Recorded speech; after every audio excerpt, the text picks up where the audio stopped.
ಇವತ್ತ ಜುಲೈ 9ನೇ ತಾರೀಕು ಗುರುವಾರ ಪ್ರತಿಯೊಬ್ಬ ಗೃಹಲಕ್ಷ್ಮಿಯರಿಗೆ ಭರ್ಜರಿ ಗುಡ್ ನ್ಯೂಸ್ ಬಂದಿದೆ. ಹೌದು ಸ್ನೇಹಿತರೆ, ಇನ್ನು ಮುಂದೆ 2,000 ಬದಲು ನಿಮಗೆ ಹೆಚ್ಚಿನ ಹಣ ಪ್ರತಿ ತಿಂಗಳ ಸಿಗ್ತಾ ಇದೆ.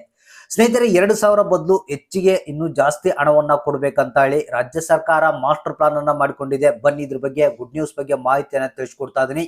ಇದ್ರ ಜೊತೆಗೆ ಗೃಹ ಜ್ಯೋತಿ ಯೋಜನೆ ಬಗ್ಗೆ ಸ್ವಲ್ಪ ಹೊಸ ಅಪ್ಡೇಟ್ ಬಂದಿದೆ. ಅಂದ್ರೆ ಬಹಳಷ್ಟು ಮಂದಿ ಏನಪ್ಪಾ ಅಂತಂದ್ರೆ ಈಗ ಗೃಹ ಜ್ಯೋತಿ ಮನೆ ಮನೆಗೆ ವೆರಿಫಿಕೇಶನ್ ಬರ್ತಾರೆ, ಯಾವೆಲ್ಲ ಡಾಕ್ಯುಮೆಂಟ್ ಗಳು ಕೇಳ್ತಾರೆ ಅಂತ ಬಹಳಷ್ಟು ಟೆನ್ಷನ್ ಇತ್ತು. ಅದ್ರ ಜೊತೆಗೆ ಕೆಲವರು ಏನು ಮನೆಯಲ್ಲಿ ಬಾಡಿಗೆ ಇರ್ತಾರೆ, ಲೀಸ್ ಇರ್ತಾರೆ, ಅಂತವ್ರು ಏನ್ ಮಾಡ್ಬೇಕಪ್ಪ, ಅಗ್ರಿಮೆಂಟ್ ಮಾಡಿಸ್ಬೇಕಾ ಅಥವಾ ಏನು ಅನ್ನೋದ್ರ ಬಗ್ಗೆ ಐಡಿಯಾ ಇದ್ದಿದ್ದಿಲ್ಲ. ಅದ್ರ ಬಗ್ಗೆನೂ ಹೊಸ ಅಪ್ಡೇಟ್ ಬಂದಿದೆ. ಇನ್ನು ಮುಂದೆ ಬಾಡಿಗೆ ಮನೆಯವರಾಗ್ಲಿ ಅಥವಾ ಲೀಸ್ನವರಾಗ್ಲಿ ಯಾವುದೇ ಒಂದು ಅಗ್ರಿಮೆಂಟ್ ಅನ್ನ ಕೊಡುವಂತ ಅವಶ್ಯಕತೆ ಇಲ್ಲ, ಅವ್ರಿಗೆ ಸಿಗ್ತಾ ಇದೆ ಫ್ರೀ ಕರೆಂಟ್. ಸೊ ಹಾಗಾದ್ರೆ ಬನ್ನಿ ಎರಡು ಒಂದು ಹೊಸ ಅಪ್ಡೇಟ್ ಅನ್ನ ನಿಮ್ಗೆ ತಿಳಿಸ್ಕೊಡ್ತಾ ಇದೀನಿ. ಇದ್ರ ಜೊತೆಗೆ ಯಾರಿಗೆ ಇನ್ನು ಗೃಹಲಕ್ಷ್ಮಿ ಯೋಜನೆಯ ಪೆಂಡಿಂಗ್ ಹಣ ಬಂದಿಲ್ಲ ಅಂತವ್ರಿಗೆ ಇವತ್ತ ಯಾವ ಜಿಲ್ಲೆಗಳಿಗೆ ಬಿಡುಗಡೆ ಆಗ್ಬಹುದು, ಎಷ್ಟು ಜನ ಗೃಹಲಕ್ಷ್ಮಿ ಯೋಜನೆಯ ಪೆಂಡಿಂಗ್ ಹಣವನ್ನ ಪಡಿತಾ ಇದ್ದಾರೆ ಅನ್ನೋದ್ರ ಬಗ್ಗೆ ಕಂಪ್ಲೀಟ್ ಆದಂತ ಮಾಹಿತಿಯನ್ನ ತಿಳಿಸ್ಕೊಡ್ತಾ ಇದೀನಿ. ಪ್ರತಿಯೊಬ್ರು ವಿಡಿಯೋನ ಪೂರ್ತಿಯಾಗಿ ನೋಡ್ಬೇಕು, ಬಹಳ ಮುಖ್ಯವಾಗಿರುತ್ತೆ. ಗೃಹ ಜ್ಯೋತಿ ಹಾಗೂ ಗೃಹಲಕ್ಷ್ಮಿ ಯೋಜನೆಯ ಹೊಸ ಅಪ್ಡೇಟ್ ಆಗಿರುತ್ತೆ. ಪ್ರತಿಯೊಬ್ಬರಿಗೂ ಈ ಒಂದು ಮಾಹಿತಿಯನ್ನ ಇಮಿಡಿಯೇಟ್ಲಿ ಆಗಿ ಶೇರ್ ಮಾಡಿ. ಹೌದು ಸ್ನೇಹಿತರೆ, ಇದೀಗ ಬಂದಿರುವಂತಹ ಹೊಸ ಅಪ್ಡೇಟ್ ಜುಲೈ 9ನೇ ತಾರೀಕು ಗುರುವಾರ. ಸ್ನೇಹಿತರೆ, ನಿಮ್ಗೆಲ್ಲ ಗೊತ್ತಿರಬಹುದು, ಈಗ ಗೃಹ ಜ್ಯೋತಿ ಯೋಜನೆ ಬಗ್ಗೆ ಕೂಡ ಅಂದ್ರೆ ಮನೆ ಮನೆಗೆ ಬಂದು ಗೃಹ ಜ್ಯೋತಿ ಯೋಜನೆಯ ಒಂದು ಅಪ್ಲಿಕೇಶನ್ ಅನ್ನ ಫುಲ್ಫಿಲ್ ಮಾಡಿಕೊಳ್ತಾ ಇದ್ದಾರೆ ಕೆಬಿ ಕಡೆಯಿಂದ. ಸ್ನೇಹಿತರೆ, ಇಲ್ಲಿ ಬಹಳಷ್ಟು ಮಂದಿಗೆ ಏನಪ್ಪಾ ಅಂತಂದ್ರೆ ಏನು ಸ್ವಂತ ಮನೆಯವ್ರದ್ದು ಏನು ಪ್ರಾಬ್ಲಮ್ ಇಲ್ಲ, ಆದ್ರೆ ಬಾಡಿಗೆ ಮನೆ ಮತ್ತೆ ಲೀಸ್ ನಲ್ಲಿ ಇರುವಂತವ್ರು ಅಗ್ರಿಮೆಂಟ್ ಅನ್ನ ಮಾಡಿಸಿ ಕೊಡ್ಬೇಕಂತ ಟೆನ್ಷನ್ ಇತ್ತು. ಆದ್ರೆ ಈಗ ಕೆವಿ ಕಡೆಯಿಂದ ಒಂದು ಹೊಸ ಫಾರ್ಮೆಟ್ ಅನ್ನ ಅವರೇ ರೆಡಿ ಮಾಡಿಕೊಂಡು ಬರ್ತಾರೆ. ನಿಮ್ಮ ಹತ್ರ ಅಗ್ರಿಮೆಂಟ್ ಇಲ್ಲಪ್ಪ ಅಂತಂದ್ರೆ ಅವರು ಒಂದು ಆ ಫಾರ್ಮೆಟ್ ಅನ್ನ ಕೊಡ್ತಾರೆ. ಅದರಲ್ಲಿ ಮನೆ ಓನರ್ ಏನಿರ್ತಾರೆ ಅವರ ಒಂದು ಸಹಿಯನ್ನ ಮಾಡಿಸಿ ನೀವು ಕೊಡ್ಬೇಕಾಗುತ್ತೆ.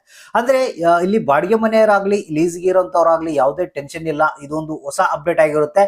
ಆದ್ರೆ ನಿಮ್ಮ ಹತ್ರ ಅಗ್ರಿಮೆಂಟ್ ಇಲ್ಲ ಅಂದ್ರೂ ಕೂಡ ನೀವು ಅವರೇ ಒಂದು ಫಾರ್ಮೆಟ್ ಕೊಡ್ತಾರೆ, ಅದರಲ್ಲೇ ನೀವು ಅರ್ಜಿಯನ್ನ ಸಲ್ಲಿಸಿ ಉಚಿತವಾದಂತ ಕರೆಂಟ್ ಅನ್ನ ಪಡೆದುಕೊಳ್ಬಹುದು. ಹಾಗೂ ಇತರೆ ಡಾಕ್ಯುಮೆಂಟ್ಗಳು ನಿಮಗೆ ಗೊತ್ತೇನೆ ಇದಾವೆ. ಎಲ್ಲ ಒಂದು ರೇಷನ್ ಕಾರ್ಡ್ ಆಗಿರ್ಬೋದು, ಆಧಾರ್ ಕಾರ್ಡ್ ಆಗಿರ್ಬೋದು, ವೋಟರ್ ಐ ಡಿ ಕಾರ್ಡ್ ಆಗಿರ್ಬೋದು, ಮತ್ತೆ ನಿಮ್ಮ ಮನೆಯಲ್ಲಿ ಇನ್ಕಮ್ ಟ್ಯಾಕ್ಸ್ ಪೇಯರ್ ಇದ್ರೆ ಪಾನ್ ಕಾರ್ಡ್ ಬೇಕಾಗುತ್ತೆ.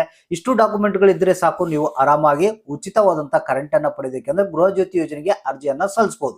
ಇನ್ನು ಬಹಳ ಮುಖ್ಯವಾದಂತ ಒಂದು ಹೊಸ ಅಪ್ಡೇಟ್ ಗೃಹಲಕ್ಷ್ಮಿಯರಿಗೆ ಭರ್ಜರಿ ಗುಡ್ ನ್ಯೂಸ್ ಅಂತಾನೆ ಹೇಳ್ಬೋದು. ಯಾಕಂದ್ರೆ ಇನ್ ಮುಂದೆ ಪ್ರತಿ ತಿಂಗಳ 2,000 ಬದಲು ಒಂದು 3,000 ಹಣವನ್ನ ಕೊಡಬೇಕಂತೇಳಿ ಮಾಸ್ಟರ್ ಪ್ಲಾನ್ ಅನ್ನ ರಾಜ್ಯ ಸರ್ಕಾರ ಮಾಡಿಕೊಂಡಿದೆ. ಹೌದು ಸ್ನೇಹಿತರೆ, ದಿನ ದಿನ ನಿಮಗೆ ಗೊತ್ತಿರಬಹುದು, ದಿನ ಬಳಕೆಯ ವಸ್ತುಗಳು ಏನು ಬೆಲೆ ಗಗನಕ್ಕೆ ಏರ್ತಾ ಇದೆ, ರೇಟ್ಗಳೆಲ್ಲ ಜಾಸ್ತಿ ಆಗ್ತಾ ಇದೆ. ಅದಕ್ಕಾಗಿ ರಾಜ್ಯ ಸರ್ಕಾರ ಈ ರೀತಿಯಾದಂತ ಒಂದು ಮಾಸ್ಟರ್ ಪ್ಲಾನ್ ಅನ್ನ ಮಾಡ್ಕೊಳ್ತಾ ಇದೆ. ಅಂದ್ರೆ 3,000 ರೂಪಾಯಿ ಕೊಡ್ಬೇಕು, ಮುಂದೆ 2,000 ಬದಲು 3,000 ರೂಪಾಯಿ ಮಾಡೋಣ ಅನ್ನೋ ಒಂದು ಪ್ಲಾನಿಂಗ್ ನಲ್ಲಿ ಇದೆ. ಅಂದ್ರೆ ಇಲ್ಲಿ ಜನರು ಏನಂತಿದ್ದಾರೆ, ಮೊದಲು ಈ ಒಂದು ಹಣ ಕೊಡಿ ಸರ್, ಆಮೇಲೆ ಜಾಸ್ತಿ ಕೊಡುವಂತೀರಿ ಅಂತ ಕೇಳ್ತಾರೆ. ಯಾಕಪ್ಪ ಅಂದ್ರೆ ಈಗ ಪೆಂಡಿಂಗ್ ಇರೋಂತ ಹಣನೇ ಬರ್ತಾ ಇಲ್ಲ, ಸರಿಯಾಗಿ ಗೃಹಲಕ್ಷ್ಮಿ ಯೋಜನೆಯ ಹಣವನ್ನ ಬಿಡುಗಡೆ ಮಾಡ್ತಾ ಇಲ್ಲ, ಇದನ್ನೇನ್ ಕೊಡ್ತಾರೆ ಅಂತ ಅನ್ಕೊಬಹುದು. ಆದ್ರೂ ಕೂಡ ಇದು ಸತ್ಯ ಸ್ನೇಹಿತರೆ. ರಾಜ್ಯ ಸರ್ಕಾರ ಈಗ ಇಂಥದೊಂದು ಪ್ಲಾನ್ ಅನ್ನ ಮಾಡಿಕೊಂಡಿದೆ. ಮುಂದಿನ ದಿನಗಳಲ್ಲಿ ನಿಮ್ಮ ಖಾತೆಗಳಿಗೆ ಈ ಒಂದು 2,000 ಬದಲು 3,000 ರೂಪಾಯಿ ಹಣ ಬರುವಂತ ಸಾಧ್ಯತೆ ಇದೆ. ಇದ್ರ ಜೊತೆಗೆ ಇಲ್ಲಿ ಪೆಂಡಿಂಗ್ ಹಣ ಏನು ಬಾಕಿ ಇತ್ತು, ಕೆಲವೊಬ್ಬರಿಗೆ 2 ಕಂತು 3 ಕಂತು ಹಣ ಬಂದಿದ್ದಿಲ್ಲ. ಸೊ ಅಂತವ್ರಿಗೆ ಇವತ್ತ ಫೈನಲ್ ಆಗಿ ಗುರುವಾರ ಏನಿದೆ ಹಣವನ್ನ ಬಿಡುಗಡೆ ಮಾಡ್ತಾ ಇದಾರಂತೆ.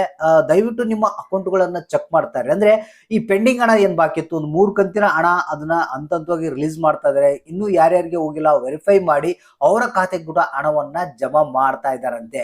ಸೊ ಹಾಗಾದ್ರೆ ಇಲ್ಲಿ ಜಿಲ್ಲೆಗಳ ಹೆಸರುಗಳನ್ನ ಮೆನ್ಷನ್ ಮಾಡಿಲ್ಲ. ಇವತ್ತ ಇಲ್ಲಿ ನಿಮ್ಮ ಖಾತೆ ಕೂಡ ಯಾರಿಗೆ ಹಣ ಬಂದಿಲ್ಲ, ಪೆಂಡಿಂಗ್ ಹಣ ಏನ್ ಬಾಕಿ ಇತ್ತು ಅದು ಕೂಡ ಹಣ ಬರುತ್ತೆ.